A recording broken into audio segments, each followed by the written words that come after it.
വയനാട്ടിലെ ദുരന്ത മേഖലയിൽ നടത്തിയ ജനകീയ തെരച്ചിലിൽ പരിപ്പൻപാറയിൽ വീണ്ടും ശരീരഭാഗങ്ങൾ കണ്ടെത്തി. കാന്തൻപാറയ്ക്ക് താഴെയാണ് ഈ പ്രദേശം.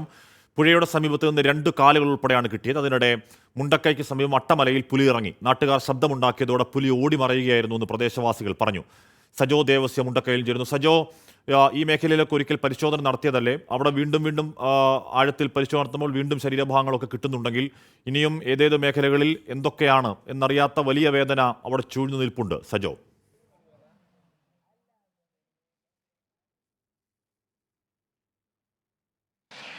ഹാഷ്മി, ഉറപ്പായും അതുകൊണ്ട് തന്നെയാണ് ആളുകൾ വീണ്ടും ഈ മേഖലകളിലെല്ലാം വീണ്ടും സജീവമായി തന്നെ തിരച്ചിലിനിറങ്ങുന്നത്. പലതവണ പരിശോധിച്ച സ്ഥലങ്ങളിലൊക്കെയും ഇവിടെ നിന്ന് വന്ന പ്രാദേശികമായി സ്ഥലങ്ങളിലേക്കൊക്കെ എത്തിയ ആളുകൾ, അതായത് ഈ ദുരന്തത്തെ മറികടന്ന് നിലവിൽ വിവിധ ഇടങ്ങളിലായുള്ളവർ ക്യാമ്പുകളിലും ചിലർ സ്വന്തം ബന്ധുവീടുകളിലുമൊക്കെയാണ്. അവിടെയുള്ള മനുഷ്യർ മറ്റും അവിടെയുള്ള ആളുകളൊക്കെ ഇവിടെ വന്നതിന് ശേഷം പല കാര്യങ്ങളും പറഞ്ഞിരുന്നു.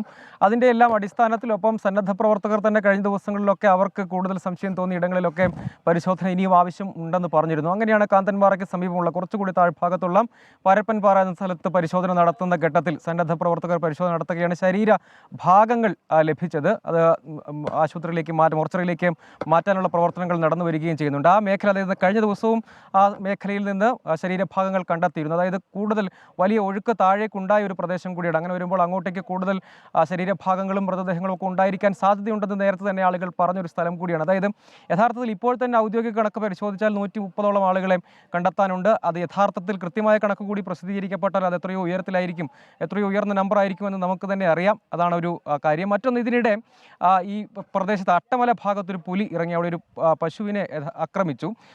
അവിടെയുള്ള ആളുകൾ പറയുന്നത്, അതായത് ഈ പ്രദേശത്തു നിന്നെല്ലാം ആളുകൾ പൂർണ്ണമായും മാറി നിൽക്കുകയാണല്ലോ, അത്തരം സാഹചര്യത്തിൽ വന്യമൃഗ സാന്നിധ്യം അവിടെ ഉണ്ടാകുന്നു. അതായത് ആളുകൾ മാറി നിൽക്കുന്നത് കൊണ്ട് തന്നെ അവിടെ മറ്റ് ശബ്ദവും ബഹളവും ഒന്നും മറ്റ് സമയങ്ങളിൽ ഇല്ലാതിരുന്നതുകൊണ്ട് പുലർച്ചെ സമയത്തോടു കൂടിയാണ് ഇറങ്ങിയത്. പിന്നീട് ആളുകൾ ബഹളമുണ്ടാക്കി, അവിടെയുള്ള തോട്ടം മേഖലയോട് ചേർന്ന ആളുകളൊക്കെ ബഹളമുണ്ടാക്കി ഓടി മറയുകയായിരുന്നു. അതിൽ പശുക്കിടാവിനെ ആക്രമിച്ചിട്ടുണ്ട്. അതിന് പിന്നാലെ ഉദ്യോഗസ്ഥരെത്തി ചികിത്സയൊക്കെ ഈ പശുവിന് നൽകിയിട്ടുണ്ട്. മൃഗസംരക്ഷണ വകുപ്പിൽ നിന്നൊക്കെയുള്ള ഉദ്യോഗസ്ഥരെത്തിയും ചികിത്സയൊക്കെ നൽകിയിട്ടുണ്ട്. കുഴപ്പമില്ല. ഇപ്പോൾ ആരോഗ്യനില പശുവിൻ്റെ കാര്യത്തിൽ തൃപ്തികരമാണ്. പക്ഷേ ആ മേഖലയിൽ ഒരു ആശങ്കയുണ്ടെന്ന് അവിടെയുള്ള ആളുകളൊക്കെ പറയുന്നു. തിരച്ചിൽ സന്നദ്ധ പ്രവർത്തകരും അതുപോലെ വിവിധ സേനാ വിഭാഗങ്ങളും, അതായത് നിലവിൽ ഫീൽഡിലുള്ള സേനാ വിഭാഗങ്ങളും ഒക്കെ തിരച്ചിൽ തുടരുന്നുണ്ട്. മണ്ണുമാന്തി യന്ത്രങ്ങളും അതുപോലെ തന്നെ ആളുകൾ സ്വന്തം നിലയ്ക്ക് അവരെ കൊണ്ട് കഴിയും വിധമുള്ള ഈ സന്നദ്ധ പ്രവർത്തകർ എത്തിച്ചിട്ടുള്ള അവരുടെ കൈവശമുള്ള ചെറിയ ആയുധങ്ങളൊക്കെ ഉപയോഗിച്ചും ഒപ്പം മണ്ണുമാന്തി യന്ത്രങ്ങളുടെ സഹായത്തോടെയും തിരച്ചിൽ തുടരുന്നു. പലരും, അതായത് ഈ മേഖലയിൽ നിന്ന് പോയതിനു ശേഷം, ഈ വലിയ ദുരന്തമുണ്ടായതിനു ശേഷം പോയതിനു ശേഷം പലരും ആദ്യമായി, അതായത് ഇങ്ങോട്ട് വരേണ്ടതില്ല എന്ന് കരുതി പക്ഷേ ഒടുവിൽ ഒന്ന് വന്ന് നോക്കാമെന്ന് കരുതി വരുന്ന അനേകരെ ഇവിടെ കാണുന്നുണ്ട്. അവരൊക്കെ പറഞ്ഞ സ്ഥലങ്ങളിലൊക്കെ